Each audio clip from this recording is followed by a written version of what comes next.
You live with Lance and Jasper. How's it going, Lance? How you feeling? Oh, I feel good, man. I feel real good.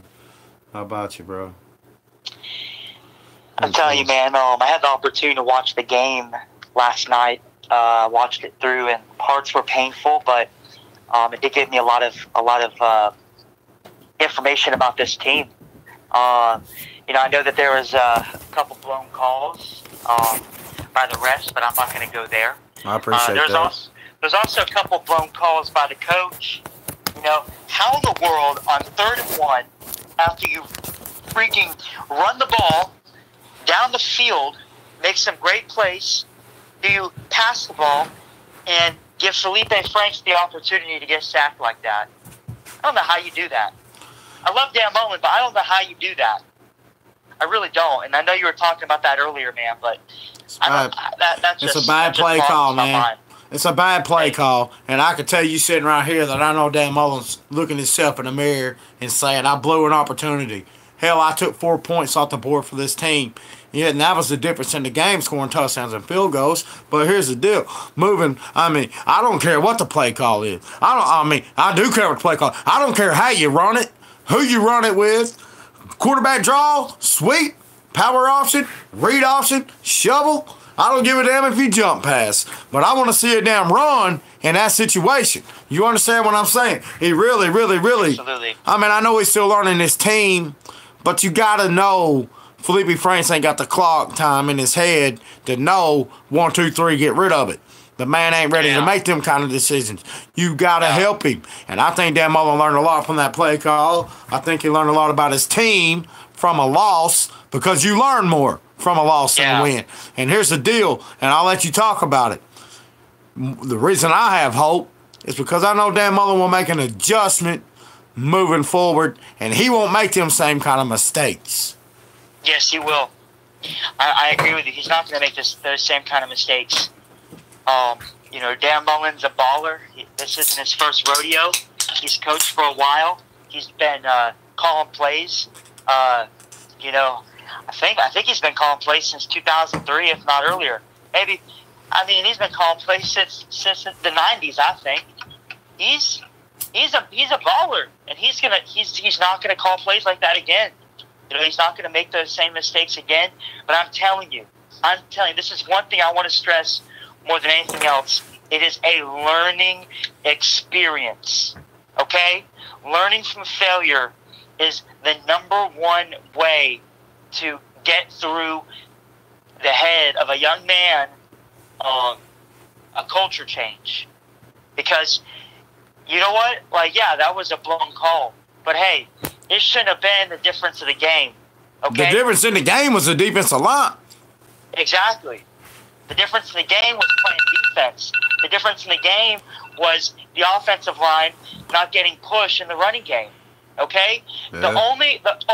There's no excuse other than the offensive line can't initiate gaps for the running game that you should be throwing the ball 36, 38 times a game in that type of offense. The spread. You're damn right.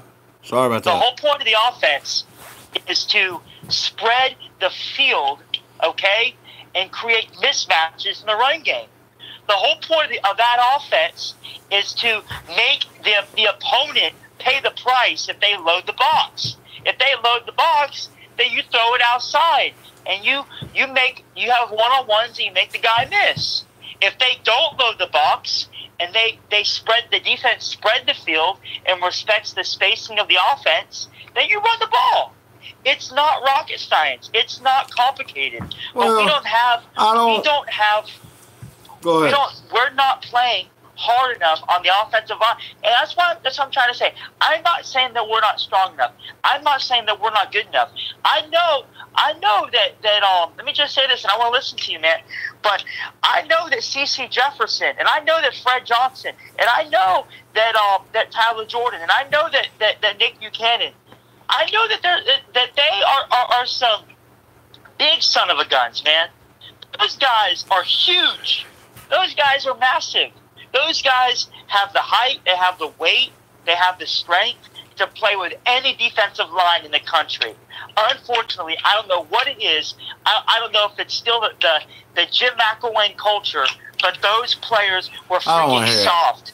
And I hope right now, even as we're talking right now, I hope those guys are working hard in practice. Okay? Well, you know they're working hard in practice. And let me tell you something, man. And let me talk to Gator Nation for a second. I mean, you got people like Paul Feinbaum calling Lance and Jasper a fraud. You got people getting mad at me because of LaMolinade. You got people saying that I don't know what the hell I'm talking about because I predicted 12-0. You got people questioning this team. You got people questioning this coaching staff. Well, let me give you some advice. Chill out.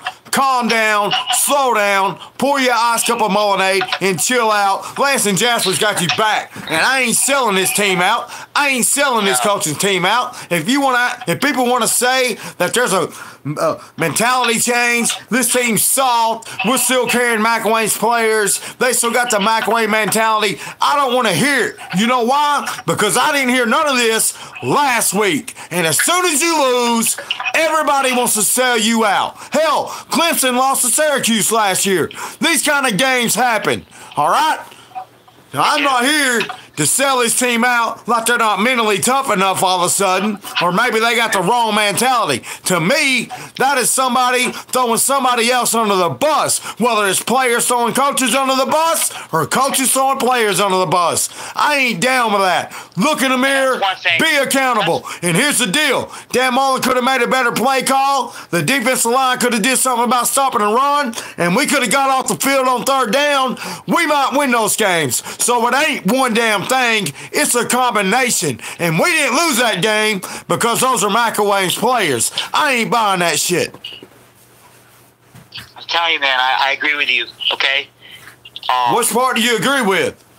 Because, I mean, you just sit here, I'm not mad at you, but it's the narrative of Gator Nation. I've heard it on radio for 2 days. We're soft. McElwain's players. We got the wrong mentality. Well, nobody in the media was talking about that leading up to Kentucky. Everybody was talking about a blowout. But then when you don't see what you want to see, then you get disappointed. Then you want to start misevaluating or reevaluating, for lack of better terms. I'm here to tell you, this team is still winning the SEC. And I don't give a damn who's on the bandwagon. Les and Jasper ain't giving up.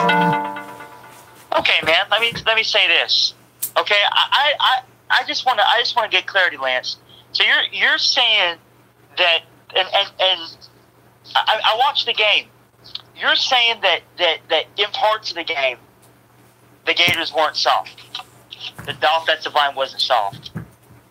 I don't think you can say this offensive line is soft when you get into the third quarter and Jordan Scarlett's only got 7 carries. How you going to label them soft? We ain't called enough run plays to know if we can run the ball. And it's one thing to run the ball. We got to commit to the run. We ain't done it, bro. So how you going to say we're soft when we ain't committed to the run? We ain't going to win games when Felipe Franks has 38 passes. We're just not going to win those games. Lance, you take what the defense is giving you. The defense is giving you? What the hell do you mean by that? Dan Mullen is creative enough to know how to run the ball against a stacked box. Where was the jet sweep? Where was Kadarius Toney in the backfield? Why ain't we throwing it to Kadarius Toney out of the running back slot? There's a lot of things that we could have done to move the ball, but instead we got pass happy and we were throwing it deep. And I don't give a damn what they're giving you. You take it from their ass if they don't give it to you. That's what you do. You take it. You line up. You man up. You run the ball. Yeah, we need to run the ball, man. We ain't committed to running the ball. That's why we're losing. But hey, there's got to be something that our coaching staff is not seeing in the offensive line, because it all starts up front. It all starts up front. You know that even that play where it looked like Dan Mullen called a bad play on third and 1 or whatever. It's 2nd and 1 with a chance to get a first down inside the 3-yard line. 2nd and 1. There ain't no way to chop it up. That was a bad play call. I don't give a damn if there's 11 men in the box. You run the damn ball.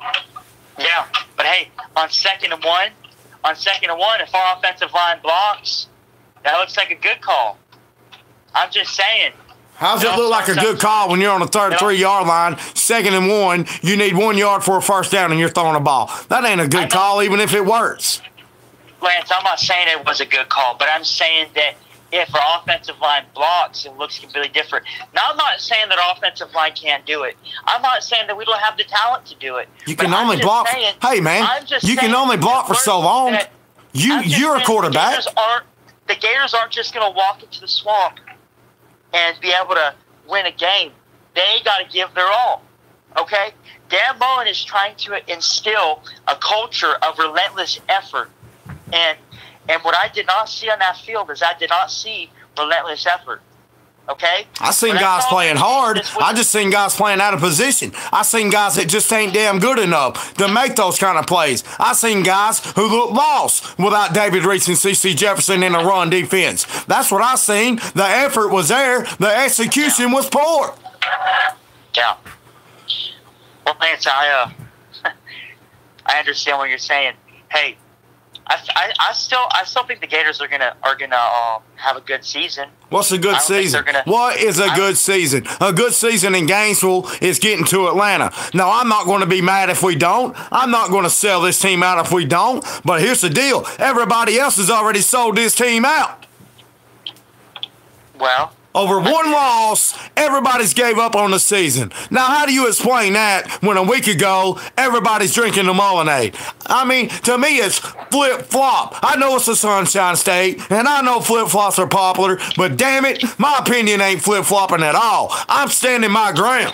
I'm telling you what I told you before the season, and my mind ain't changed over a Kentucky game because I know that team lost because of their mental edge. It had nothing to do with talent. It was the mental edge going into that game, and damn it, I'm here to tell you that was a learning moment, a learning curve, and we won't go into another game like that. And because of that, the Gators will prevail. So yeah, you are exactly right. Okay, that's what I wanted to hear from you, Lance. Mental edge. Okay, you either play with a mental edge that is soft, or you play with a mental edge that is relentless effort. Man, you're misinterpreting my words. We went into the game drinking the Mullinade, thinking we were good enough to show up because we got pulled out of the game in the first half in the first game. We got a little bit too much of a belly rub and a little bit too much of full of ourselves, and we didn't show up that way. You can't just get in the game and turn it on. No. And that's what we tried to do, and it was too late. It's a lifestyle. It's habits.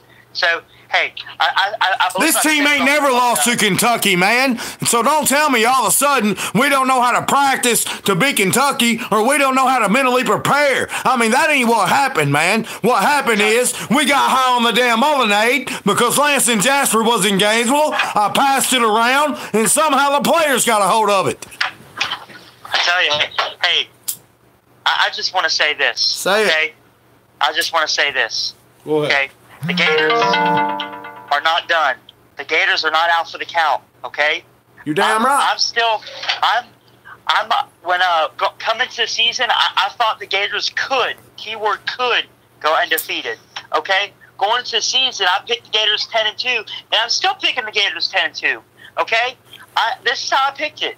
Okay. I said that we're gonna lose a game that we should not lose. Okay. Because for one reason or another, because of freak play, because of too many turnovers, because of something, okay? So I pulled out 3 games. I said, we're either going to lose to Tennessee or Kentucky or Vanderbilt. We're going to lose one of those games, okay? And then I said, we're probably going to lose to Georgia. Probably. I know we're going to beat Florida State, okay? There's no doubt in my mind that the Gators are going to beat Florida State. Okay? There's not even a doubt in my mind that the Gators are going to beat LSU. There's not a doubt in my mind that the Gators are going to beat South Carolina.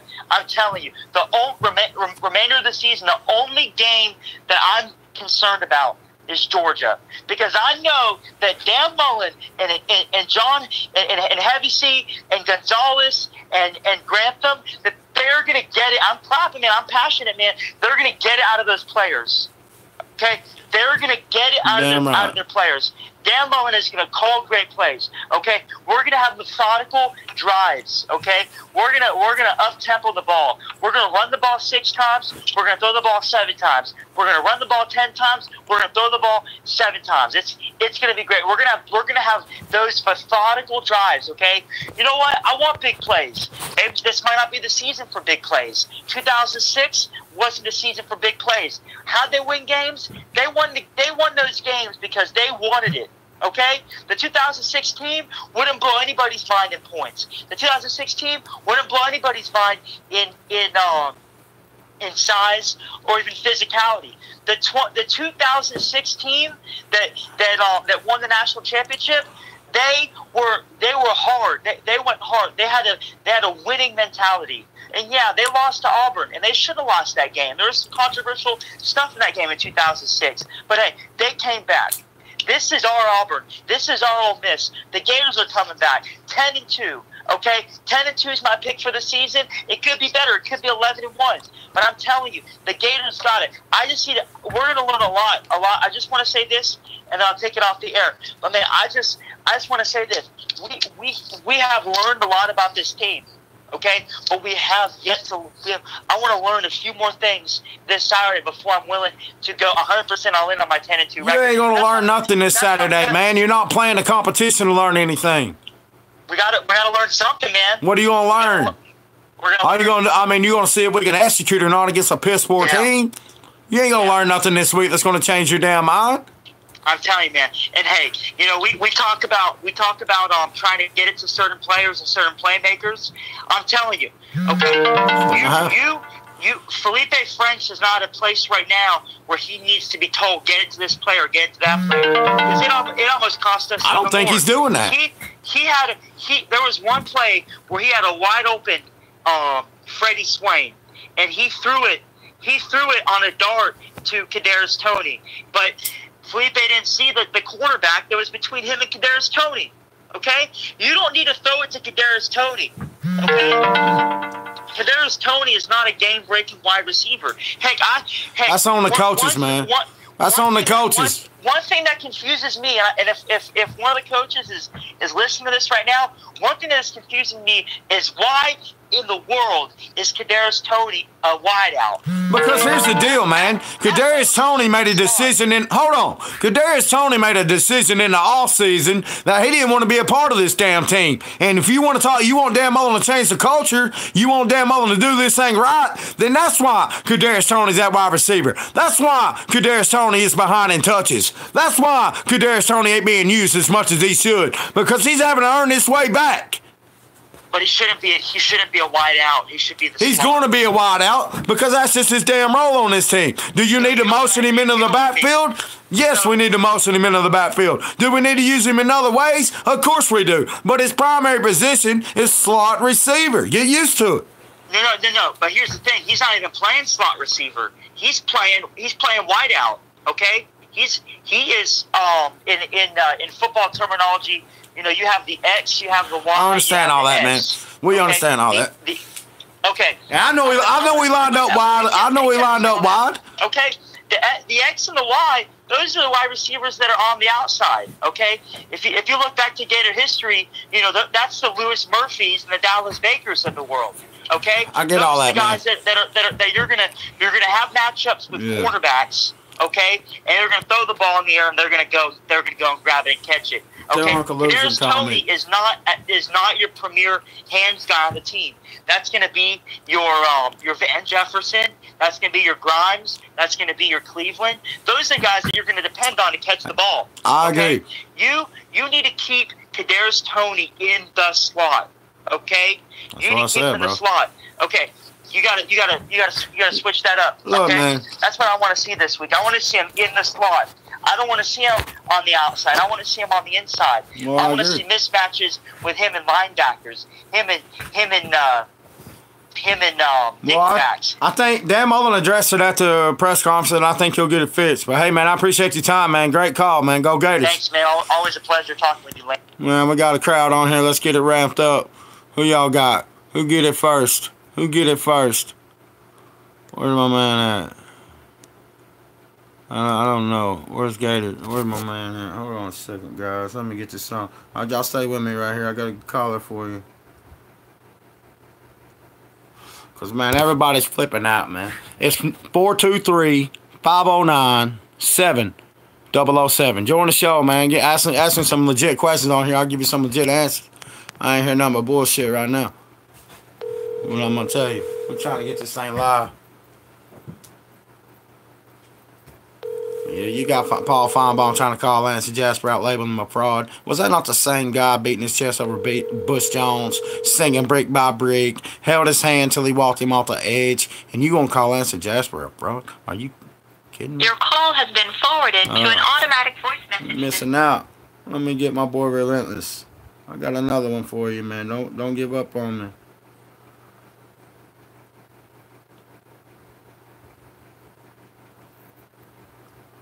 Man, they flipping out down here. They flipping out.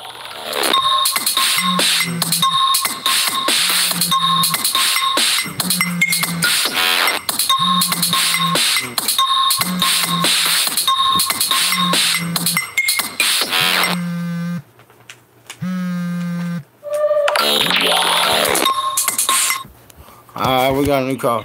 What's up, man? 2153. We gonna call you. I'll call you right back on this number right here, big dog. You wanna join the Lance from Jasper show? We got you. Stop head on these bits. 205-771-7715. Join the Lance from Jasper show, man. You live.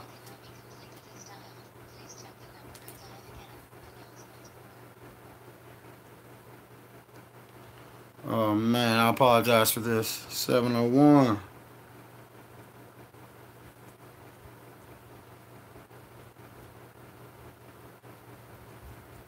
Let's see what we got right here.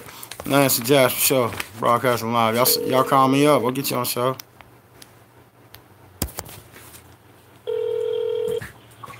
Hello? You live on the Lance and Jasper show. Hey, Lance. Yes, sir. What's going on, man? This Dre from Birmingham, man. Hey, I was just on YouTube looking at you, man. Hey, I'm with you. I don't know why these guys flipping out, man, over one game. Thank you, brother. Preach. Give me some Gator love, man, because I can't stand people that want to fold the tent, pour out the Mullinade after one damn game. Come on, man. Talk to me. One game, I'm on my buddy's house. I got my Gator shirt, my Gator jersey, custom made on, my gloves, my Gator shoes, and everything. Yes, sir. So, you know, my buddy's telling me, hey, you need to take that off. You need to take. I'm like, what? Hey, man, it's a mental lapse. It happens. You can't tell me we lost that game on talent. I mean, yeah, we're without four of our best defensive players. You damn right. When they get back, you'll see a better run defense. There ain't no doubt in my mind. We're not good enough to be without the Jimmys and the Joes because we know that we're limited. See, last year you couldn't afford injuries on offense. This year you can't afford them on defense, and we've had some. And C.C. Jefferson can't get his mind right in the classroom. Man. At some point, you got to quit being selfish, play your guts out for this coaching staff, and they'll take you where you want to go and where the fans want to see us at. Yeah. I mean, I already know Mullen the right guy. There ain't no doubt in my mind about this. I already know that. But I probably see him losing. Well, I really don't want to see them lose, period. But if they do lose another one, probably be the Georgia. Yeah, it's going to be a game. It's a conversation to have. Mississippi State's not going to be easy with the defensive line they have. Our offensive line's going to have to get better in a hurry. But again, how do you neutralize a defensive line? With great play calling. And Dan Mullen knows that team better than anybody. Yeah. He recruited them, Yeah. Well, I'm just tripping, man. One game? Come on, man. One game. They want a quarterback change. They want a coaching change. They want a culture change. Hell, they want the uniforms change. But here's the deal, brother. Nobody was talking about this shit last week. And that's what pisses me off. Either you're on board or you're not. I'm all on Feinbaum and hearing folks call in and all this, and I'm like, nah. Did you hear that ass whooping? Anybody hear that ass whooping I put on Feinbaum today? Yeah, I heard. He wouldn't even talk to me. He wouldn't even talk to me. I Hey, how you going to call Lance and Jasper a fraud for having hope in a team going 12-0 when he sit there and beat his chest on brick by brick for 5 years, telling me that guy's a special coach? I mean, come on, man. It's okay for you to believe, but I ain't supposed to believe in my team. Come on, man. Talking about McElwain was a home run high. Exactly what it said. I mean, people won't get mad at me. I mean, if you're watching this show for expert analysts, I got it. But let me tell you something. This is for fun, man. If I miss, I'll tell you I miss. I ain't ducking and running. I'll be here, win, lose, or tie, rain or shine, baby. Lance and Jasper ain't disappearing. It don't matter to me, but I'm always going to believe in this team, and it's just like your kids. I love this damn team, and I'm not going to tell them they're not good enough to do any damn thing, unlike the rest of our fans and that local media in Gainesville. They keep pissing in our face and telling us it's rain. I ain't buying it. The media in Gainesville sucks. The only guy I got any respect for down there is Zach Alberti. The rest of them can kiss my damn ass, and if you don't like my peaches, don't shake my damn tree. I called Gator Radio today, and they had the guts to tell me that they might have over-evaluated this team at 8-4. That this is probably a 7-5 team. Are you fucking kidding me? You want to say that and you work for the Gainesville Sun? You want to write that kind of shit? You want to print that on paper? Who would write that about these damn kids? And you wonder why recruits don't come, because they don't want you to write stories about their ass like that. They got families, son. I'm sick of the media in Gainesville. Sick. Yep. It ain't just the fans killing the damn recruiting. It's them damn writers. Yeah. I was on YouTube earlier listening to old boy. Hey, man. Look, man, I'm going to get back with you. I really appreciate this call. I'm going to get back with you. Go Gators. Go Gators. Relentless Ryan. Hello? You live on the Lance and Jasper show if you got time, bro. I mean, the Gator Nation's flipping out. Bring me some reason. Oh, man. Where's your head at? Bound to happen. Can we prevail? Is the season over like they're telling me? What do you think? We ain't winning a national championship, Lance. That's not happening. We ain't winning no national championship. We're not winning an SEC championship. It's going to be what it's going to be. We're probably going to finish still 10-2, 9-3. I mean, we're going to bounce back. Problem is, we got a soft-ass line. It's a big problem. Big fucking problem. D-line got no push at all the entire game. I mean, how do you have these kind of stats, these kind of players? 1 sack in a game versus Kentucky? Like, well, they only threw the ball. They only threw the ball 16 times. It doesn't matter how many times they threw the damn ball. We couldn't get to the quarterback anyways. As soon as Marco went down, the whole team went flat. You know, you lose your top guy. Well, you were already without David. Do you not think the run defense would be better with David Reese and C.C. Jefferson, or am I just crazy? Which one? Put in the young one. Let that kid ball out. If these fucking older guys can't do it, then they gotta go. I'm sorry. Martez Ivey, he's gotta go. Put him on the bench. Who cares? Man, you're calling out players for no reason, man. No, I'm not. Martez Ivey's a senior. You know. What did he do wrong? What did he do wrong in that game? I don't remember watching Martez Ivey get his ass whipped in that game. I remember. His ass whipped a lot. He got fooled. He got tricked. It didn't matter. They owned him that game. Go back and watch him, Lance. I promise you. Do you not think Martez Ivey needs to sit on the bench this next game? If you ask me. Wow. Do you not think that we're not really committed to the run? That's what bothers me. We're not committed to the run. The problem with the run is we can't block for the run, Lance. We can't. Well, we can't complete the pass even if we do block. So let me take my chances in the running game. And I ain't seen all the damn Mullins running game. I ain't seen the jet sweep. I ain't seen the slot action. I haven't seen the running backs really get in a true read option. I haven't seen a true quarterback run. I'm seeing a quarterback escape if it ain't there in the passing game. But I'm not seeing the elements of a damn Mullins run game that I know exists in the spread offense, bro. You know what? Maybe it's just game 2 and we ain't there yet. But to me, I'm not seeing the commitment to the run. It might be for a reason. There's no reason not to try to run the ball. Yeah, there's a big reason. If the O-line ain't working, it ain't working. How do you know it ain't working if you're not calling a damn play? That's my only question. Why is Felipe Franks the leading rusher of this entire team? Exactly. That tells you the play calling ain't where it need to be. You can't get into the third quarter of Kentucky game and Jordan Scarlett's just now getting 7 carries. You will not win many games like that, my friend. I'll be honest with you, Jordan Scarlett is not what we thought he would be. I don't give a damn if he is. I mean, I said it all along. We lied about him. I didn't lie about the He kid. is too tentative. I didn't watch Jordan Scarlett. ready. I said it all along. I don't know. You don't know if he's in game shape. Running back number 1, Malik Davis number 2, Damian Pierce number 3. Who said that? Because I had a Darius Lemons as my number 1 running back coming in, but he never seen the field. I had him 4th or 5th at best. He's number 1 in talent. I don't know what the problem is with his personality or why he ain't get on the field, but this guy's got the power and the home run threat that none of our guys have. Damian Pierce has it. Malik Davis has it. Damian Pierce does not have home run threat. Oof. I hate to tell you. I hate to break that to you. Can he power? Can he press the hole and bounce it out for 15, 20, 40 yards? Oh, of course he can. But he's not just going to outrun people is what I mean. Hey, I don't care if he outruns people. I don't either. There's a reason Lemons didn't see the field of running back. Neither me nor you know that. I don't know that. I ain't trying to pretend like I know that. But one thing I do know is the guy's talent. How about receivers dropping balls? That hurt. Stop. That hurt. That hurt. Why is R.J. Raymond getting the plays that Kroll or Pitts should be getting? What about Keymore Gamble? I'm high on this kid. He's the kind of guy that I trust him. I trust R.J. Raymond. I like the guys. I do, hard workers, but Keymore Gamble's got hands, man. He ain't just a hard worker.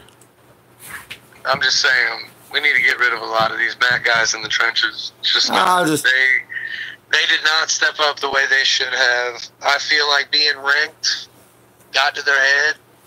Chauncey talking, got everybody too hyped. They weren't ready for it. They came to this game thinking, oh, it's just going to be number 32. The streak, it was great. It was a great streak. It's over now. I hope it pisses these guys off. Well, I think it will. If the rest of the season, then fuck it. We lost to Kentucky. How can you say we could go 10-2 and not make Atlanta? That don't make sense to me.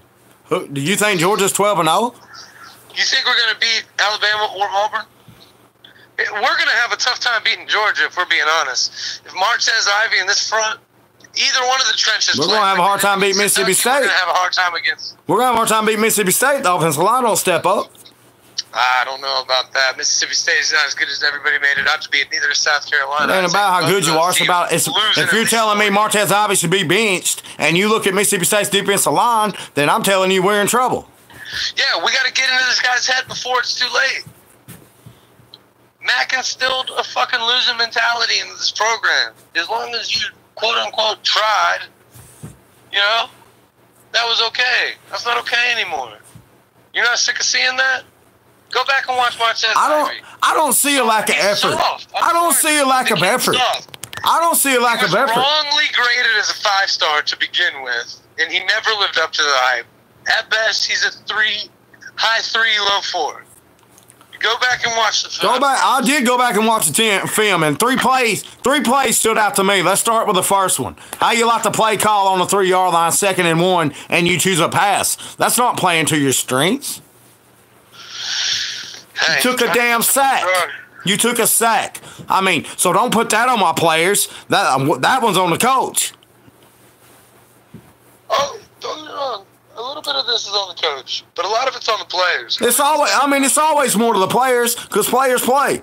But at the same time, as a coach, how come these guys are unable to tackle with both hands on the play? Scared, man. That Kentucky just wanted it that much more? I just think our eye vision's poor. I think our run instincts are poor. I think we get sucked in and we don't see the ball carrier anymore. I just think we're getting sucked in. I mean, you really need a David Reese who can get you lined up and communicate with the defense. And not only that, he's one of the best middle linebackers in America. Not having David Reese and C.C. Jefferson and Sean Davis, your best run support safety, and probably your best coverage safety from what I've seen, really hurts your defense in the run game. I'm not here to sell out. Amari Burney as safety. I need to see Amari Burney as safety. Well, I do too, but not over Sean Davis. Put them both back there. Well, you got to get him healthy. You got to get him healthy before you put him back there, and I agree with you. Mark Burney should have played more in that game. I agree. I mean, I don't understand Mark Burney played a lot in the second half. Too late, wasn't it? I like you see certain guys giving full effort. Trey Dean was one of those guys. He missed a tackle late. Anybody? You know what happens? You're talking about a true freshman in his very first game. You're never a true freshman or not, man. Nobody on earth expects whether you're a true freshman or not, you know how to tackle from third grade, man. I still don't understand why Chauncey Gardner can't tackle. It's a good question. It's a fair question. But again, why is it not a fair question to ask why can't Martez Ivey block? Why can't he do what he's supposed to do in the run game? He's got all the tools. Is it the heart? Maybe it is hard. Maybe it is hard. Maybe he don't have that punch. Maybe he ain't got the aggressiveness that you need to play the position. Maybe he's playing out of position. I mean, there's a lot of questions. He needs to get back to center. But again, I can't downgrade Martez Ivey. Left tackle. Put Martez Ivey at right tackle. Try that. That's fine with me. I mean, make Martez just line up and smack somebody in the mouth. To me, I would max out and put him at left guard and put Taylor at left guard. At least you got one side of your line solidified. At least you got a little push there. So kind of said it best, for a senior guy, you're not supposed to be finding your position, especially when you come out of high school as a 5-star. Well, he ain't had no damn coaching either. Mike Summers? Are you kidding me? I mean, that ain't a good way to get developed. No. Brad Davis? Like strength and conditioning. I love Brad Davis. Isn't going to be one-off season and fixed. I mean, I just feel like a lot of people are flipping out over one loss, and I think this Kentucky team, I had them winning. It would be one thing if it was I think it's because the streak ended, and because you can look back and say that guys like Sook, guys like Champ, guys like Mack, even though they had terrible success overall, they didn't lose that game. Now, I don't put any of this on Mullen. I don't think he's to blame. I don't think Franks is to blame. You gotta look at certain groups, and it's like the D line. You gotta look at the D line if you want to know who lost this game for you. D line, linebackers, and wide receivers. I would agree with that order because again, the drop passes are unacceptable, man. If man's gonna put it to you, you gotta catch it. I mean, it's not even the I can understand a drop or two, but it's when the drops happen. Yeah. They gotta be focused. I mean, how many first downs did we drop? How many drive-killing drops were there? I mean, late in the game, if 89 makes that fucking catch, it's probably 6 or sets us up for 6, and we don't lose this game. That's the one play I look back on. I agree with you. Both hands on the ball. It was perfectly placed on a throw that Franks won't even attempt last year. And it was perfect. That was a disappointment. I agree with you right there, man. And R.J. Raymond up the sideline again for a second game, wide open. Right in the hands. Nobody expects him to run that route. Both times right in the hands. Drops. Drive-killing plays. I agree. So, I mean... So, again, if we make those plays, we're not questioning the heart of this team. We're not questioning the mentality of this team. I don't think... for me, it's never been a... Well, I'm not saying you are, bro. Team, it's certain players. It's certain players for me. And a lot of guys, honestly, if you look at these people who say this is Frank's fault, these are fake fans. Well, they don't know how to evaluate football. They don't really watch football. They don't know how to evaluate it. I think Felipe Franks has done a complete 180 of what he was last year, and he has done the things that none of us thought he could do. Yeah, again, I think Felipe Franks should not be throwing the ball 38 times. I'll give you that. Okay, I was going to say I think we're asking 38 times. I agree. I was going to say I think we're asking him to throw it too much, but again, he's doing well. I think I saw maybe 3 mistakes, 3 real big time mistakes. Yeah. One of them was, the interception, and 2 of them were almost interceptions. Those were mistakes. It wasn't the wrong read, it was just the wrong pass on a couple of those, which can be fixed. But this is a completely different guy than we saw last year, and it's very telling on why he was named the starter and these other 2 weren't. He wants it. So let me ask you this. When you seen Terry Wilson out there running around making plays, you never once saw. D-line, where the fuck are you at? Do what? Where's the D-line? Let me finish my question, bro. Let me finish my question. All right. When you seen Terry Wilson running around, improving on third downs, making passes, making people creep up because they're so worried about his legs, you never once said, "Damn, we got that same guy on the bench." Which one, Emery? You damn right. No, because I don't think you can just put Emery into this offense and expect to do what Kentucky did in one game. I mean, if you look at the lead up to this game, like, I don't think Kentucky's a great team, but the reason why every single one of us loves college football is because games are played on the field and not on paper. And the streak was going to end. I mean, this isn't a streak that we were going to die with. I think our crowd felt the pressure and they got nervous. Who? I think our crowd felt the pressure and they got nervous. That place was quiet for a long time. They got nervous. They were sitting on their hands, man. In hindsight, it was for good reason. There was a couple of calls that didn't go. Well, it just go playing at home, man. Sometimes you put too much pressure on it, and then the fan, you feel the angst from the fans. Something that should never been reviewed. So, I mean, if you take away the touchdown, you take away the field goal, there's 10 points. And that scores, what, 26-21? I agree, man. That's why I can't understand why people are questioning. Blame officials because, at the end of the day, they're people, they make mistakes. Certain things are what they are. But to not be able to review a field goal is trash. It is trash. And to wait until the play is almost in the end zone, maybe at least 2 to 3 seconds after the ball was snapped to blow it dead is just fucking ridiculous. Ain't no doubt about it, man. So, I mean... Well, I just want to get your opinion. Everything is just... It is what it is. If it pisses off this team, then I'll fucking take it. Because I want a pissed off team. I want these guys who are, I'd rather lose an hour than go down to Rocky Top and lose. I'll say that. If this loss is going to propel us to get to Jacksonville with one loss on our schedule, I'll take it. And I believe that's what's going to happen. Yeah, but we got a tough stretch. The Mississippi State LSU back-to-back, because even if we win or lose Mississippi State, that's going to be a war. We're going to be beat up. Week and we go into Georgia. What's going to be the record going into Georgia? Because I'm 6-1. To be honest, I think it's possible that we split Mississippi State LSU. So what if we go in there with 2 losses? Somehow we beat Georgia. They lose to Auburn. You do realize we still win the East, right? Yeah. That's not unimaginable. Yeah, no, it's not unimaginable. I mean, I also don't think Georgia's as good as they. South Carolina handed that game to them. They handed that game to them.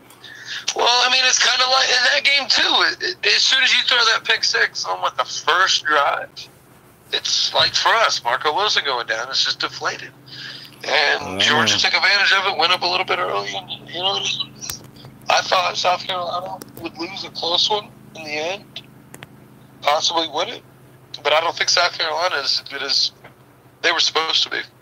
I agree. Hey man, I appreciate your time, man. I really appreciate you doing this with me, man. Go Gators. Go Gators. Have a good one, Lance. You too. Thanks, man. I really appreciate this. That's my man relenting this line. Let's get it up. Let's see if I can get it, man. Forwarded to an automatic voice message. Because you know how it is, man. I mean, that's what I can't understand. People on 1 minute, people want to talk about the mentality and how we ain't good enough and how this team ain't good enough. But then in the very next breath, we're talking about a few plays that changed that game, and we're not talking about this team in the same breath. And that's what I'm trying to keep it real. I'm trying to keep everybody together, and I want people to believe the season ain't over. It ain't over.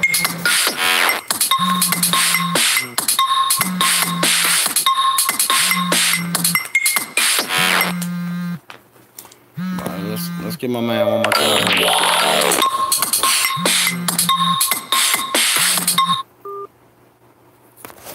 Well, that's the Jasper Show, man. I'm trying to get a hold of my man right here, Clay. Y'all really appreciate this call. This guy's short. He's ready to roll. and get you something to answer. If not, we got some more callers calling in. We'll get to you. Lance and Jasper Show, 423-509-7007. If I don't answer, I'm writing your number down. I'll call you right back on the show number. Hello? Hey, man, you live on the Lance and Jasper Show. You got 5 minutes? Hey, there you go. I got you loud and clear now. Sorry, it was kind of muffled there for a second. Yeah, I didn't have the speaker on. That was my fault. You got a few minutes to talk to Gator Nation? Man. Hey, man, listen to me. We got a full house, 27 in the house. I mean, that's a quarter of 100. I'm proud of. But here's the deal. A lot of people are flipping out. I feel like they're questioning the mentality of this team and the personality of this team, when really, Clay, there was just a couple of plays in that game that if we change, we win. And nobody's questioning this team. And that's what bothers me. But what questions do you have moving forward? To me, number one, it's you have to get your right. On defense, we had the bad part about us, we lost Marco Wilson. We lost our best player on defense. But we can adjust to that. When you factor in that we lost our second and third best player on the on defensive side of the ball, and CeCe Jefferson and David Reese, I mean, you're talking about right there probably 5 to 10 plays that either end up as tackles for no gain or tackles for loss right there. And that was one of the major things on defense that we had was missed tackles. And once that Marco Wilson went out, they started picking on Trey Dean, my guy, that's a true freshman. And on offense, we know more than most people, because we study, rosters and players and things, that the number one thing when you change schemes, you have to go, your offense, you have to find the right combination of players, because unlike any other position on a football team, when your offense and defensive line, you play as a unit. It's not like a receiver or a running back or a DB where you're an individual and you're trying to make plays with the ball in your hands or keep the player from making plays with the ball in his hands. You're working as a cohesive unit together, and you have to find the right combination of, say, Martez Ivy at one tackle, either right or left, Fred Johnson at guard or center or what have you. And people like that. Once you find the right combination, then you can go. And I think that's one of the things that hurt us in this past game is we weren't set at our offensive line at each player. And having Stone Forsythe and what was the other kid's name that's been out? The offensive lineman. I'm drawing a blank right now. Brett Hagee. Yeah, Brett Hagee. He's been out as well. So. I mean, those are the things that bother me.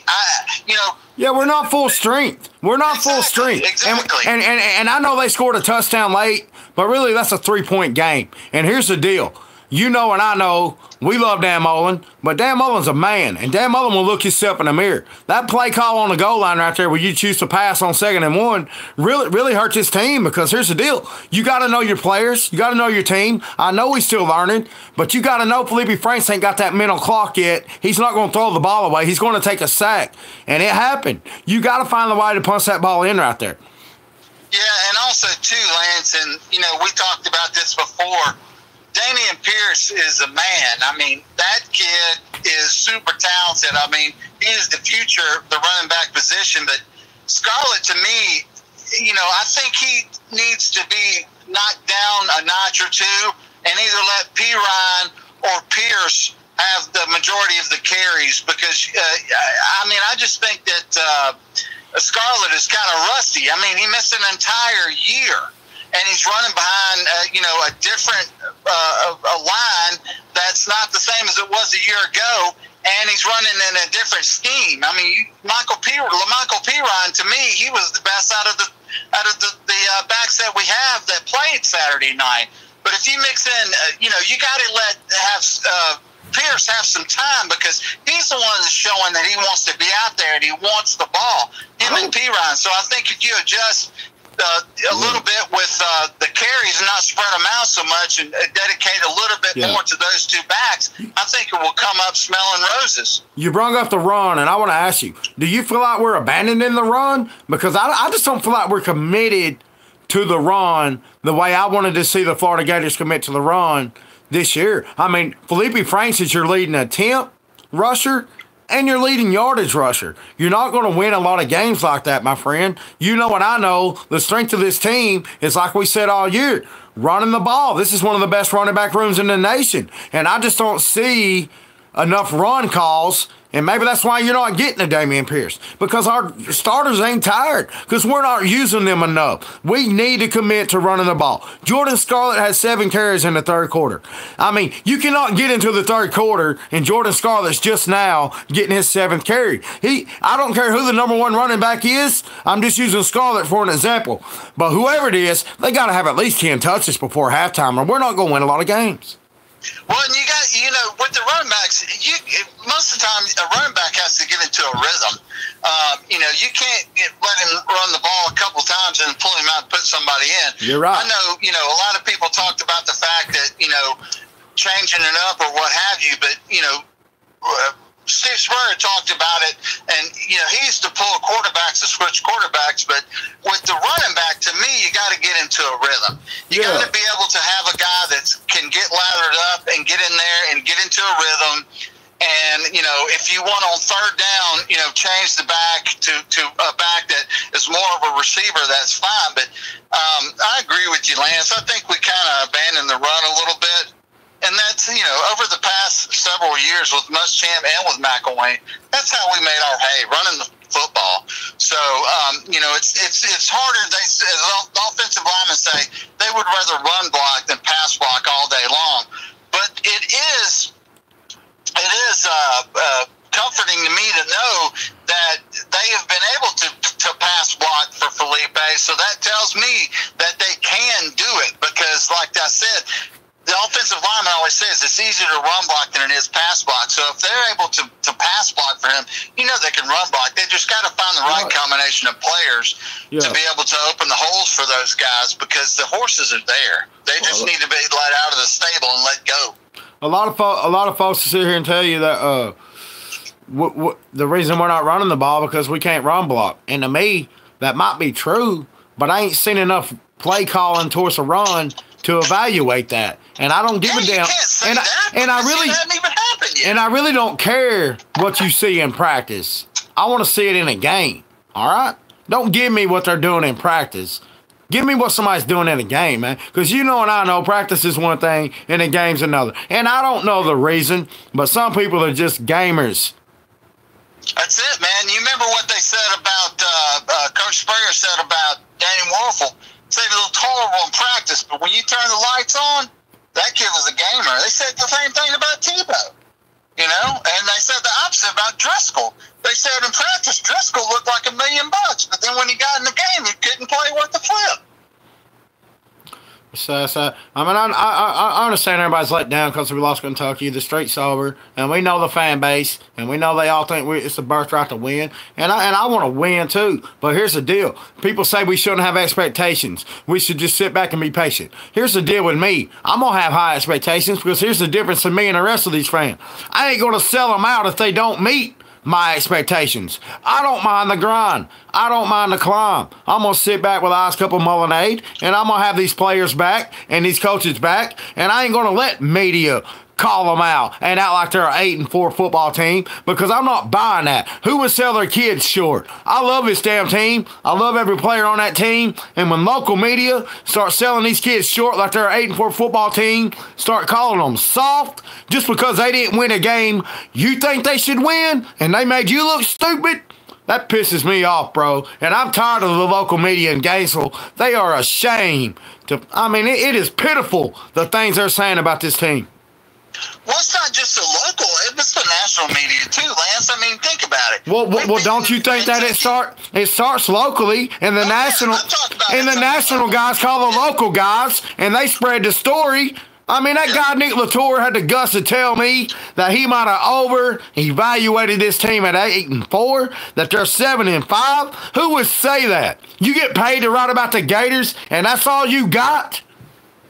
Well, I talked about it before in the chat, and this. It seems like U.S.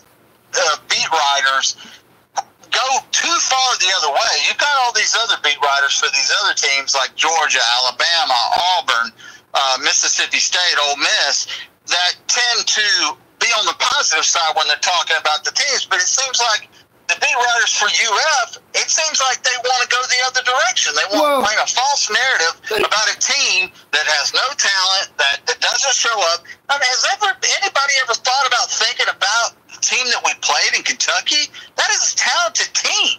Let me tell you this. One of the best running backs in the SEC. And Terry Wilson, don't even get us started on him, because you and I talked about him before. There was about 4 or 5 coaches that were in on him that wanted him to sign on the dotted line in December.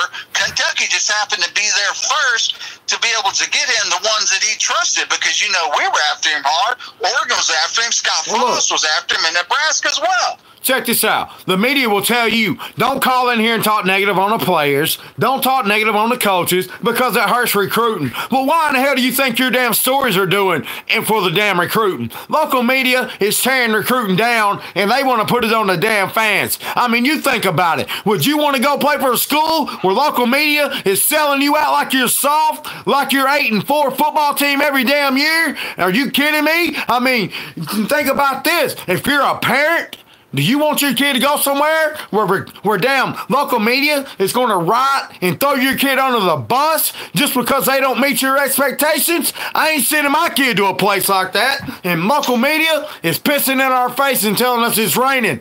This ain't no damn 8-4 football team. Well, they also tell you that Dan Mullen can't recruit. Meanwhile, what are we doing? Steadily getting 4-star commitment after 4-star commitment, moving up the ranks. These Mississippi State folks have been wearing me out, chirping me on Twitter, talking about how Dan Mullen can't recruit and how they would eat sand if they beat Mississippi State recruiting. Well, guess what? Mississippi State's number 20. Where is UF? UF's number 18. So they're already ahead of Mississippi State, and they've only got 15 commitments. Yeah, help's on the way, man. I mean, help is on the way. Not only do we have, if we stopped at 18, I know the kind of character we got. When you look at DeJuan Blacks and Jalen Jones, you look at Deontay Marks, you look at Jalen Humphreys. We're getting help at the right place. We're getting help at the right places. It ain't just about the numbers and the stars. It's about getting needs, and the Gators are fitting their needs. Well, and also, too, there's more coming. DeJuan Black's the Pied Piper. He's getting all the baby Gators to come to Gainesville to join him in the class.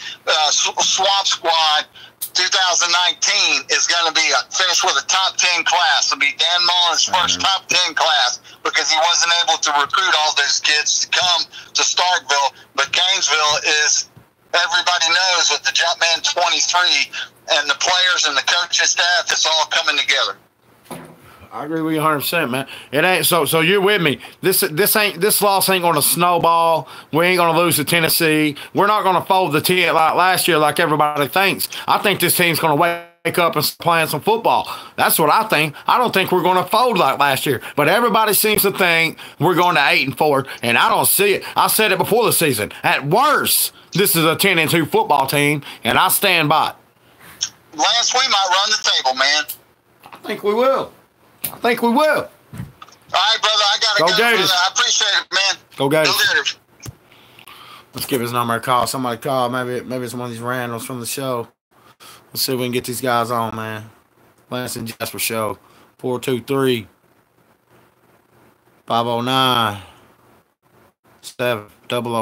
and it ain't Bonds. It's Lance and Jasper, baby. All right, man. Let's see what's up.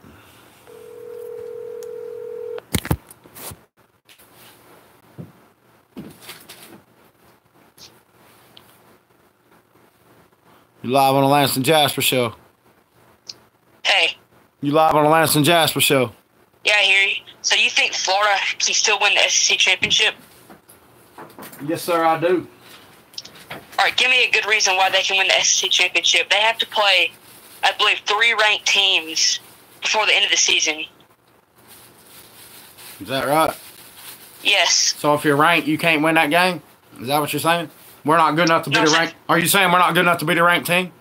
No, I'm not. You're not good enough. If you lose to Kentucky, who's not even a ranked team, how are you gonna beat Georgia, who's the number 3 team in the country. Well, what are you trying to say about Kentucky? Do you even understand the talent on Kentucky?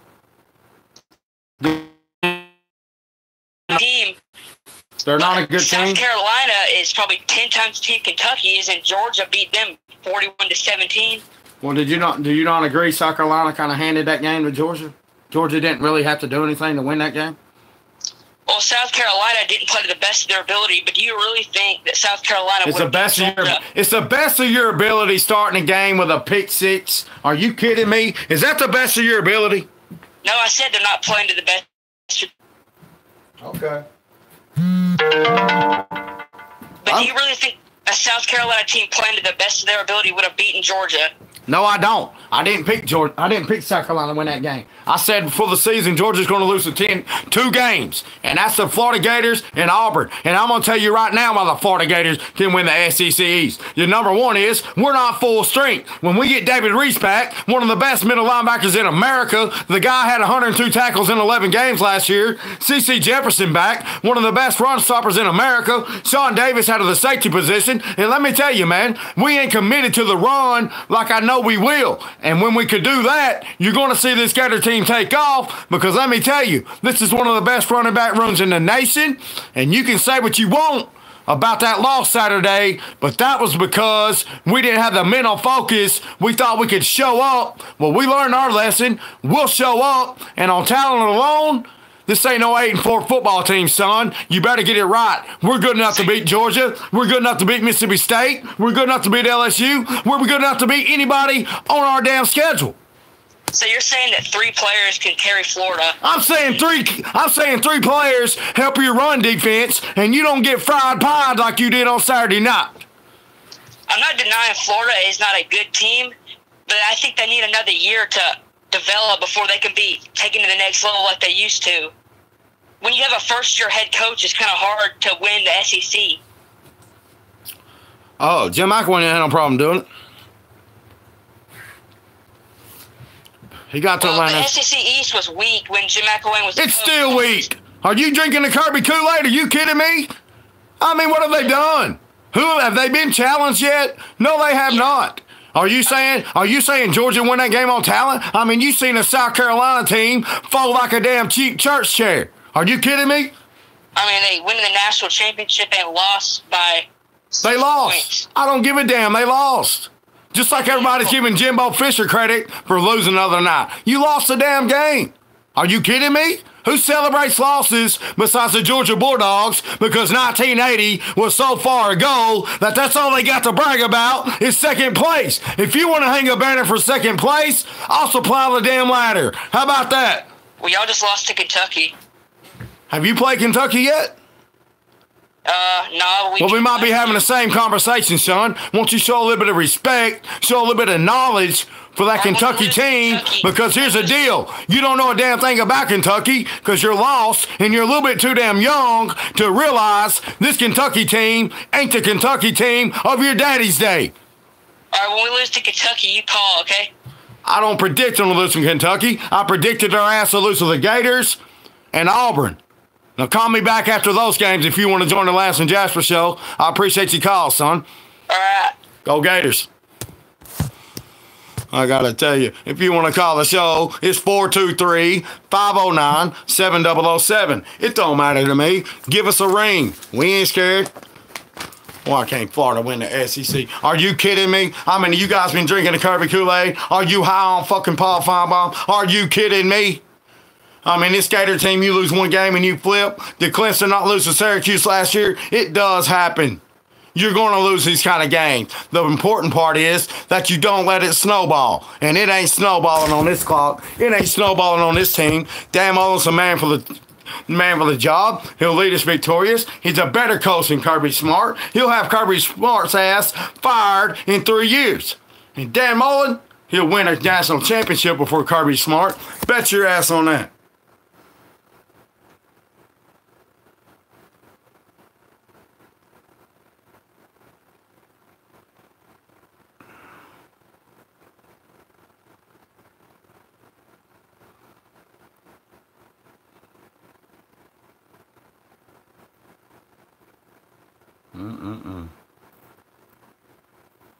Where we at today? Who wants to join? Got a caller coming to the show.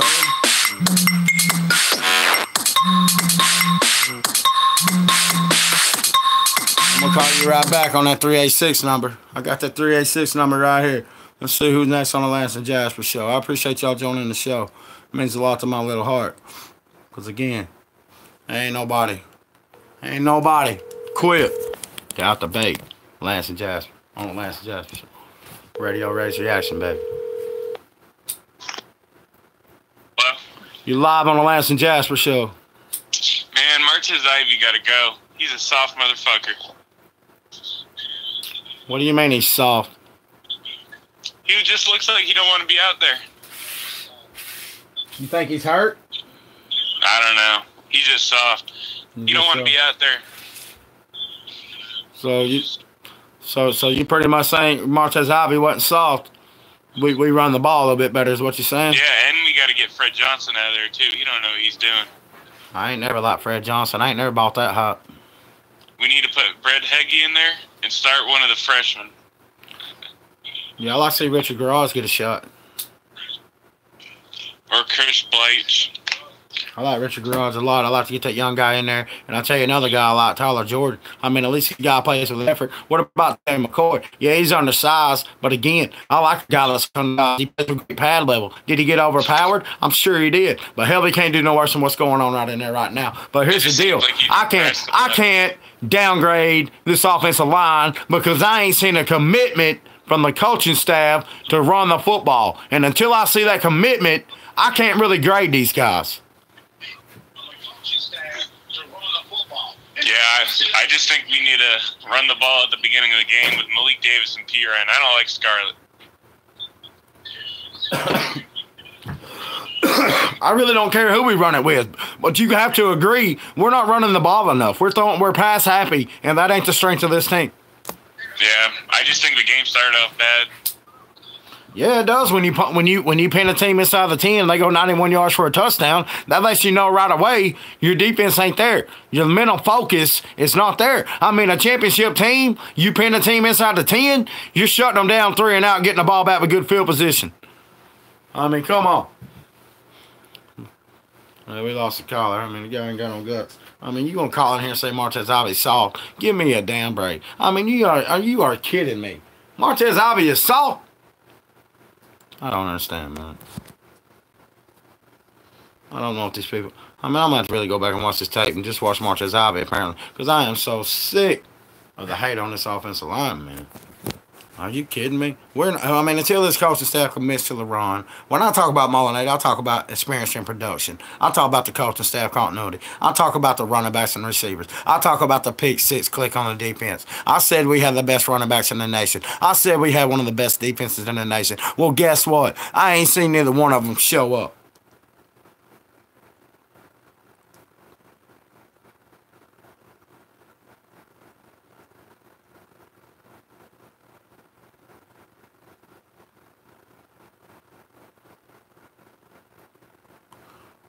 Let's see if we can get on here.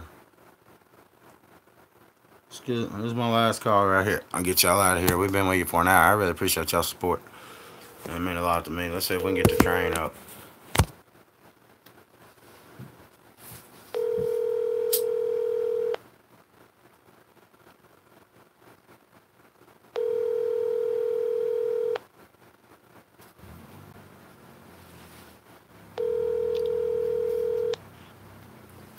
Hello. Thank you so much. Oh, let's get another one. One more. I can't get y'all out like this. Where my boys at? King Yada. Somebody call, man. Somebody give me a call. 423-509-7007. What's all these Georgia fans on here running their damn mouth? They don't want to call the show. I mean, if you're scared, you're scared, man. Swamp Train.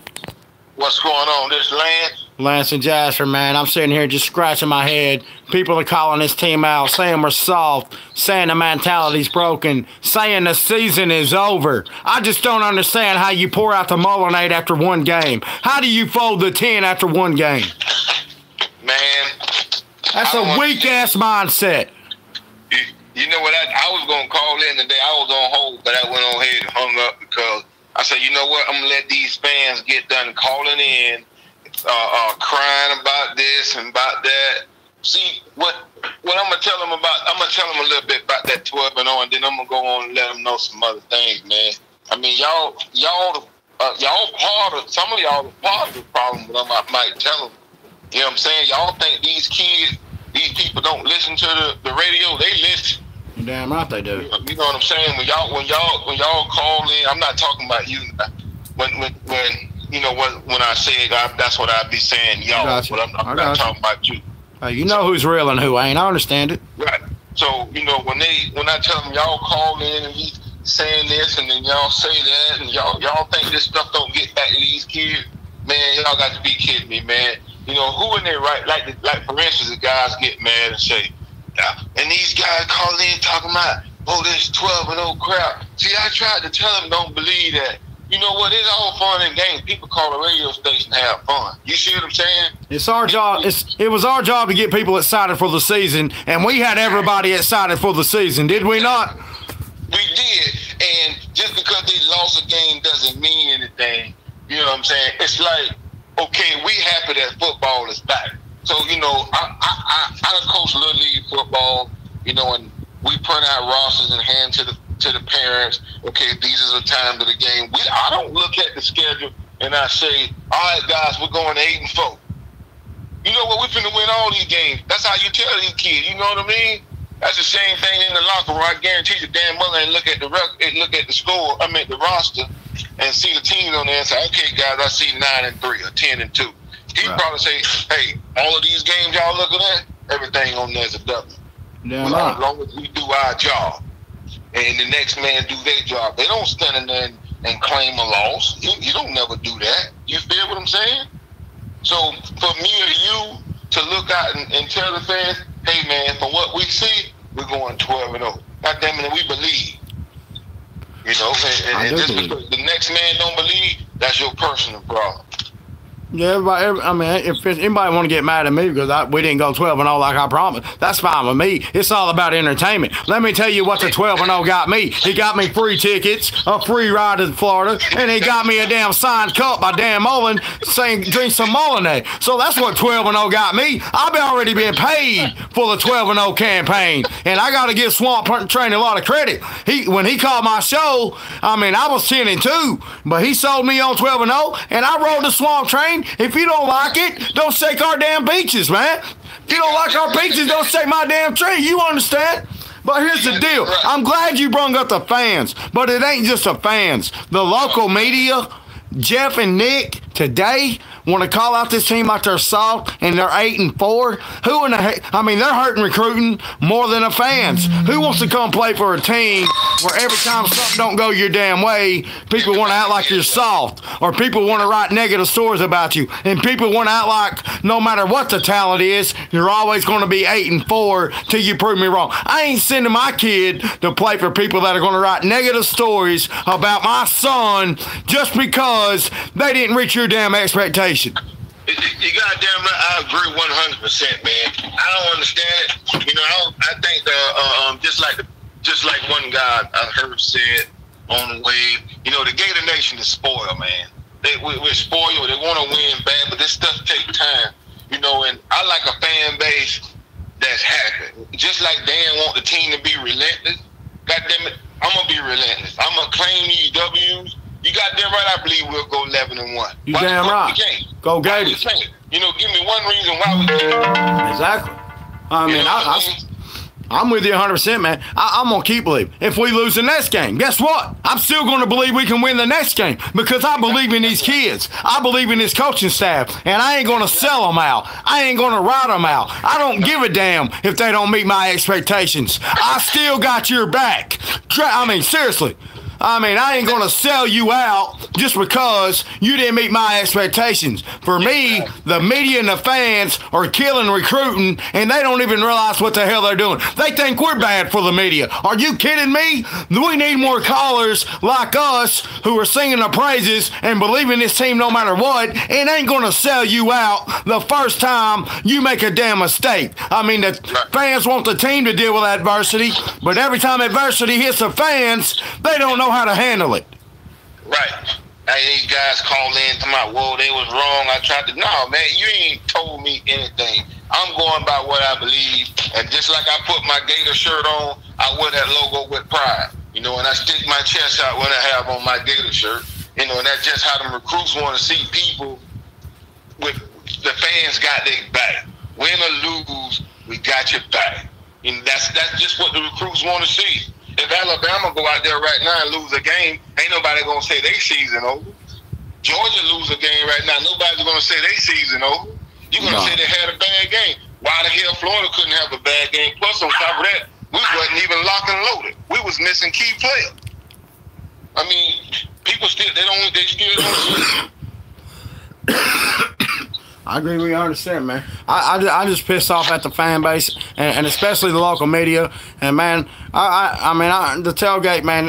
When they bring in special guests in there and Jeff, I mean they always tell us don't say nothing negative about the coach, don't say nothing negative about the player, but they'll turn right around and tell you that the player's soft. They'll dog his ass out. Well, let me tell you something, son. They don't want to hear it from you either.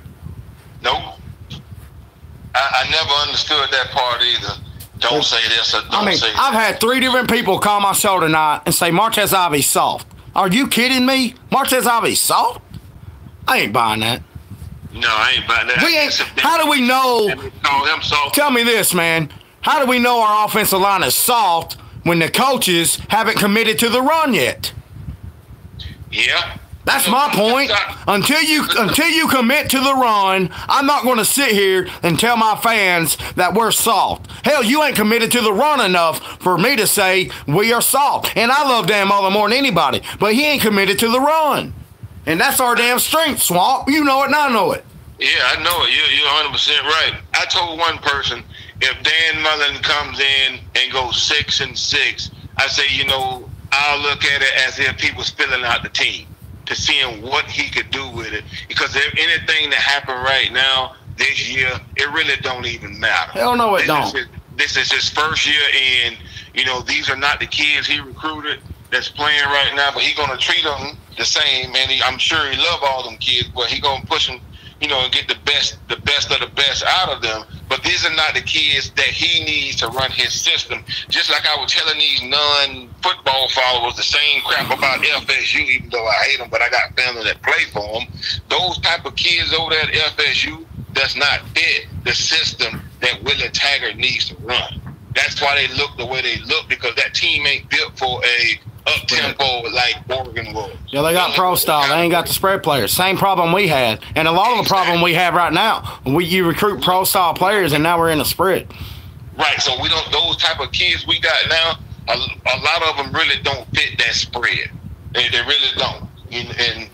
But Dan can work magic, and I believe he's going to get the best of them. And I believe those kids will be right when up on the damn mud. They just need to give it some time. Let us get deep in that schedule. Like you said. I think they're going to learn something from this loss. I really do. I do too. And you hit it on the head. This year right here, it really don't matter. If we go 12-0, 10-2, it's just a bonus. If we don't, you better get us now, because you ain't getting us next year. Hey, man, I appreciate your time, man. You're the best, man. Go Gators. Go Gators. All right, man. That's my main man, Swamp Train. You can't beat that. You can't beat that. I had a caller a while ago. I wish he'd call me back. I'd answer the phone, man. I'm sorry I got caught up on the Swamp Train there. But, hey, man, it's been a good show. I can't complain. I'll call this guy back in a minute. Go Gators. Appreciate all my guests, man.